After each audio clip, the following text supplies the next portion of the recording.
What you say, Franz? Good morning, people. You know, a lesser man wouldn't travel for 24 hours straight and be here at 6:25 in the morning for legally served. A lesser man wouldn't do that. I flew back from France. To be fair, you didn't fly back for this. You were flying back anyway. I was working on this on an international flight yesterday. I texted you, Brian Haldane, on an international flight.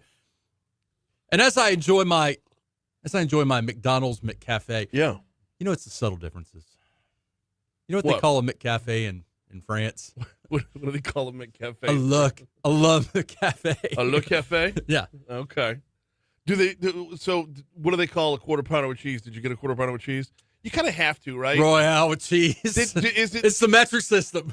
No, but is that legit? I've never been to France. Let me tell you, there is enough. So in the major tourist areas, we went all throughout France, and in Paris, there's enough tourist restaurants that serve double smash burgers. That's their thing there, and pizza. And and burgers, they're not afraid of a burger. Now, did I go to a McDonald's? Right. No, I did not go to a McDonald's in France. I did not. I missed out. I waited until I got home. But I'm back. Man. Hey, can we talk about the Louvre? Yeah, that's what I wanted to talk about this morning. So, big jewel heist. Right. Big jewel heist. You said you got to drive right past So you're thinking Ocean's 12, right? Very, very much so. You're thinking like Brad Pitt, Clooney, Ocean's 12. Mm-hmm. I drove up. Well, the bus drove up to where the thieves broke in, and it was the most unsophisticated break-in you've ever seen. Really? Yeah. It was like a balcony on what would be the second floor of a building. Yeah. And they brought a ladder up. And a basket. Or a basket. Yeah. And they parked right next to it because there was plenty of room to do that.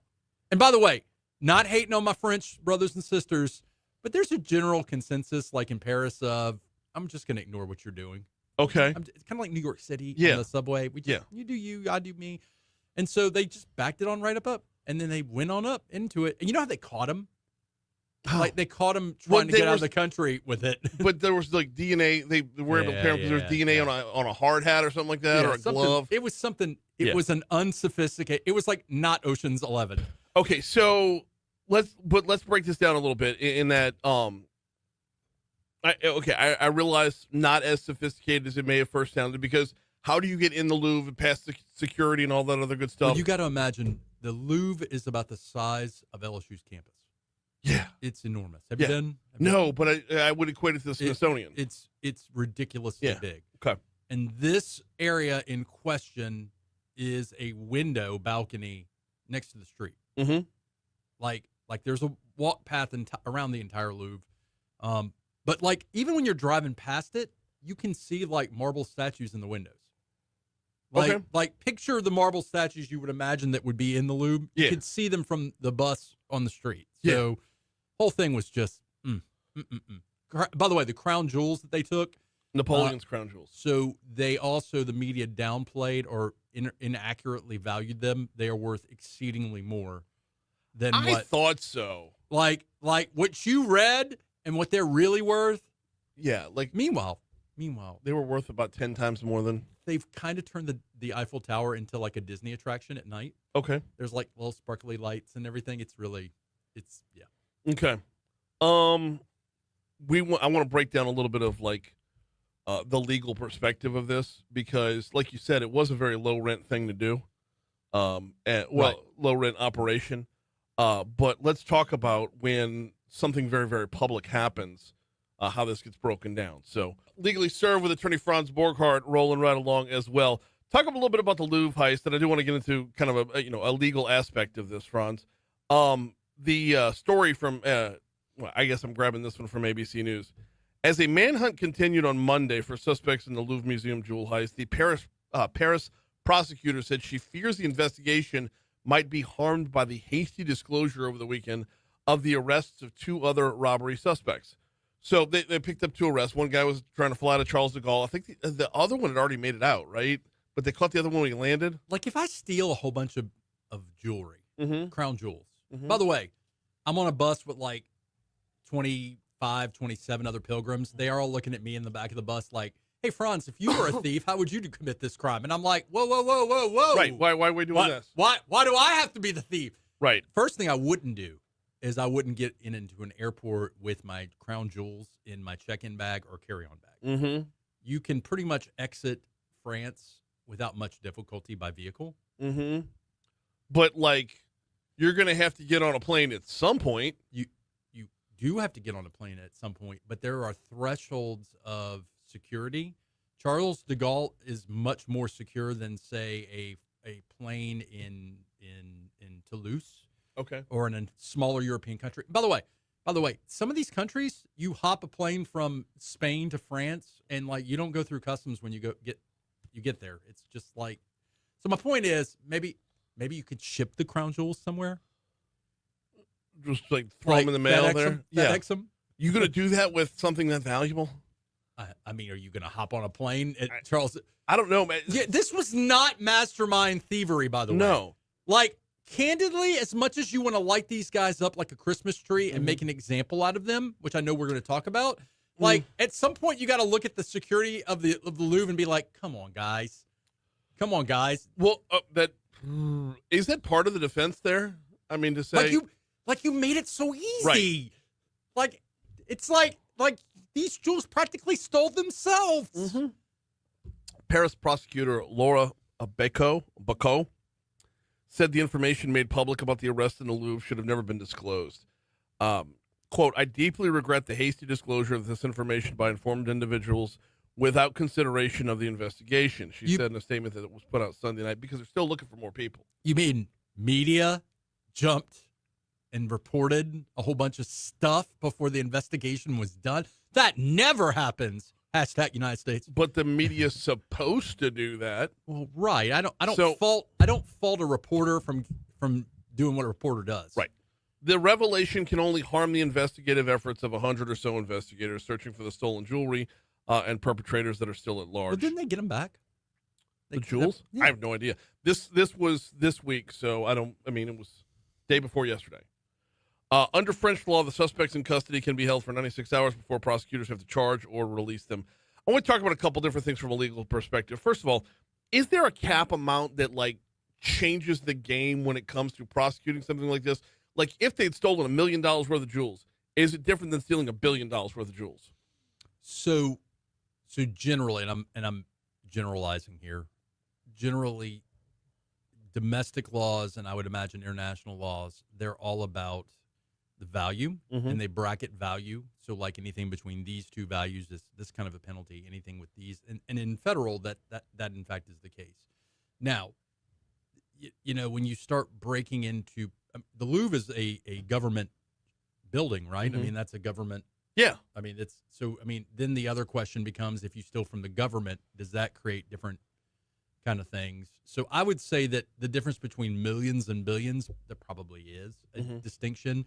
But you're in bonus round. When you talk about the crown jewels and Napoleon, you're probably already in bonus round. Right. So, I mean, you know. So there's something else that is a part of this, or at least I think it is, and that is the two people they've apprehended, their names haven't been made public yet, but they are French nationals. They're from a suburb of Paris. And so French. I know. But, like, if I kind of want to walk down the hypothetical path of if they weren't. When this gets international, how messy does it get? Like, if these were Americans who had gone over there, if it was Daniel Ocean and Rusty and Basher and Frank Catton, and them all. Yeah, and Livingston Dell, like if it was Ocean's 11, if it was a bunch of Americans that had gone over there, then how would that change this game as well? Well, it's again the law of different sovereignties. So you have Parisian laws, French laws as a country, and then there may be some kind of international laws. But again, I would imagine that the biggest teeth are going to be the French laws, and it's a French crime on French soil. France is the victim. So now in the Ocean's 12 movie, which by the way was the weakest of all the Ocean movies. You thought 12 was weaker than 13? I loved 13. Give me Al Pacino. I don't think there's a weak one. I don't think there's a weak one. I said weaker. I didn't say bad. I mean, I watched it. I mean, but I would say that wasn't there an international like Interpol kind of thing going on? Yeah, there was. Yeah. So They steal the Fabergé egg. Yeah. Now it's France. I'm not hating on our French brothers and sisters. It's France. So France does things as France does things. But I would imagine that whether they're nationals or not nationals, you're still looking at the same French laws. And I'm willing to bet when it comes to antiquities, it's a phrase or a term I seldom get to use. Okay. Antiquities. In a country like that, like the Louvre, I imagine there might even be laws that specifically address you trying to steal antiquities, which may have a heightened penalty. Look, these guys are going to jail. If you can convict them, they're going to go to jail. I mean, they allegedly stole the jewels. The jewels got stolen. These guys allegedly stole the jewels. The two of the thieves dressed as construction workers used a cherry picker to get up on the second floor, where they cut through the window of the Apollo Gallery using angle grinders, authorities said. Upon entering the gilded gallery, well, that's alliteration, the thieves used power tools to cut into the glass cases to reach the precious jewels. The entire theft took about 7 minutes, according to investigators. People watching probably thought these were just construction guys, doing repair. Well, that's all over France. That would have been if I were there. I'm not hating on the French, because if I were there, that's what I would have thought too. Because who has the audacity, plain sight, to kind of Hudson Hawk the Louvre in the middle of the day? Plain sight, right? Man, so you're just on it today with these movie references. Hudson Hawk. Yeah. Would you like to swing on a star? Yeah. How long was that song, by the way? 3 minutes 17 seconds. Yeah, something that was very specific. Yeah. That's for those that have never seen Hudson Hawk. That's a pivotal part of the movie. They're Bruce Willis and Danny Thoughts and Aiello. prayers to Bruce Willis. The Bruce Willis and Danny Aiello play cat burglars, and they time out their burglaries to the length of a song. And swinging on a star was so one. I guess in our heart of hearts, we want to believe that international thievery is like Ocean's 12 or like the Italian Job, right? But in truth, it's a snatch and grab. I don't know, man. This until they got caught was proving to be pretty sly. This was proving to be like they got it done.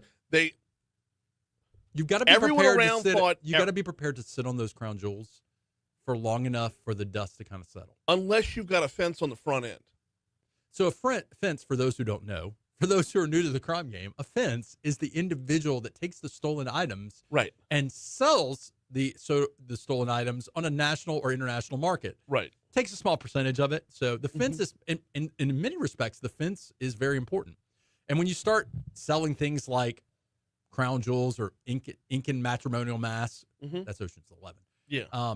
It becomes complicated. Oh, well, yeah. Yeah. You don't have to deal with a fence when you deal with cash. Right. So back to it here. No, back to it. When it comes to prosecuting something like this in France, how different is an international court versus our court system? If you think it's going to get me in trouble, if you think our court systems are a little wonky sometimes, depending on which country you're in, it kangaroo court. I mean, like, I can't think of the name of the docuseries, the docudrama with Italy and the woman that was wrongfully convicted of a murder. But it's on Hulu, and like it is insane. Like some of the systems, like when we say we have one of the best systems for justice in the world, and people get kind of like, oh, you're just American, you're just saying that, or they say, yeah, our system sucks on some levels. No, we have one of the best systems. Like, I have to imagine these will be cut deals, though. I mean, if they, I have to imagine there'll be some kind of negotiated plea on these. One would think, or because hey, tell us who else was involved. Snitch. What is the French word for snitch? I don't know. We got attorney Franz Borghardt in for Legally Served. All right, Franz, I want to pivot over to a topic that comes a lot closer to home. I know we were having some fun with the Louvre thing because it is international. It does have that Ocean's vibe to it and whatnot. Coming up Monday, there's going to be a new podcast about Derek Todd Lee. It's called Unspeakable. The host's name is Kelly Jennings. And I want to pick your brain a little bit about if we could rewind the clock back to the whole timeline of how things came about. Actually, I want to start with this question from a lawyer's perspective, what can still come out in a podcast today that we didn't know about then? Well, there was a book written about it. Yeah. In fact, I think you could do a podcast on the investigation. Mhm. You can do we like going into the mind of the serial killers. Yes. So more information. I mean, think about this. How much do you know about Derek Todd Lee as an individual? So just what I remember from when this was going on. Mm-hmm. So there could be layers of that. Like, I would want to know about like how they caught him ultimately. Yeah. And look, if you weren't in it, You mean back then, when we were all looking for the white truck? Yeah. If you weren't there and in it, you're not sitting up late at night thinking about Derek Todd Lee. Right. In fact, well, so everybody was thinking about Derek Todd Lee, though. So here's the kicker: at that time we had 3 active serial killers in Baton Rouge, at least 3, and then 2 of the 3 said in their separate. Well, one of them made a comment about there being other quote hunters out there. So we had at least 3, maybe 4 serial killers in Baton Rouge at once. Now they were killing different people, different victims. Well, and so, and you represented one of them. I, as a public defender in the East Baton Rouge Parish Public Defender's Office, I represented Guillory, the third of the 3 to be prosecuted, the one that got the least ironic, the one that got the least amount of press. But he was also, to be fair, he was killing high-risk victims. Not that those victims aren't valuable as human beings, but it wasn't like white sorority girl, you know. And I'm not making this a racist thing. I'm just saying that these people were the victims he was killing. Some of them were living on the street. Right. So. Right. And no, I understand it. You don't have to have any kind of disclaimer about it. I understand that. I guess what I'm asking, though, is like, when a trial like this goes on, when a story like this goes on, does anything get kind of buried in the evidence that doesn't get released until a later time? Sure it does. That's where I want to go with this. Sure. I mean, I would imagine there's stuff that never got into the courtroom. Now, remember, they prosecuted him for death penalty. He was convicted, and he received the death penalty, and he died of natural causes. Right. So I think that so one of the things you could unpack is the trial. Okay. And things that happened at the trial. I think one of the things you can unpack is the story of some of the victims. Mm-hmm. But to be sure, I imagine that there was evidence. There were probably ways of getting to him that may never have been admissible. And again, I don't know. I'm going to watch. No, you can't know about Derek Todd Lee, but I'm asking you to compare it to your experience. Oh yeah, absolutely. Okay, there. There's stuff, guys. So here it is. There's stuff that gets deemed inadmissible about one of these cases that doesn't make it to the jury that I would want to know about. Right. Like, it's that human need of, well, you know, was he hiding in plain sight, or were there signs and indicators? Did we just miss it? You know, was this like the Louvre burglary, or was there other layers to it? You know what I mean? Like, was it? Now, by the way, I had the occasion of being in a courtroom next to Derek Todd Lee. Like, I was in Judge Anderson's courtroom. Gross. Dude's big. Really? He's a big boy. Really? Like, and I was a big boy back then. I didn't even know that. I was a bigger boy back then. Mm-hmm. Dude's big. Like, very big guy.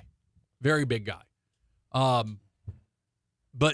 I, you know, I think where the interesting piece for me is, and I asked you this before we went on, is I don't know if this is like one episode or is this an entire podcast devoted to Derek Todd Lee? It's a podcast devoted to true crime. It's called Unspeakable, a true crime podcast by Kelly Jennings. I believe this is one episode of yeah. So look. Well, think about the people you could interview. You could interview Tony Clayton, Dana Cummings. Yeah. Who is the prosecutor that I think it was either Clayton or Cummings or Prem Burns. Prem Burns, yeah. Yeah, who did and remember, so Gillis, the second one, didn't get the death penalty. Right. He's in Angola doing life.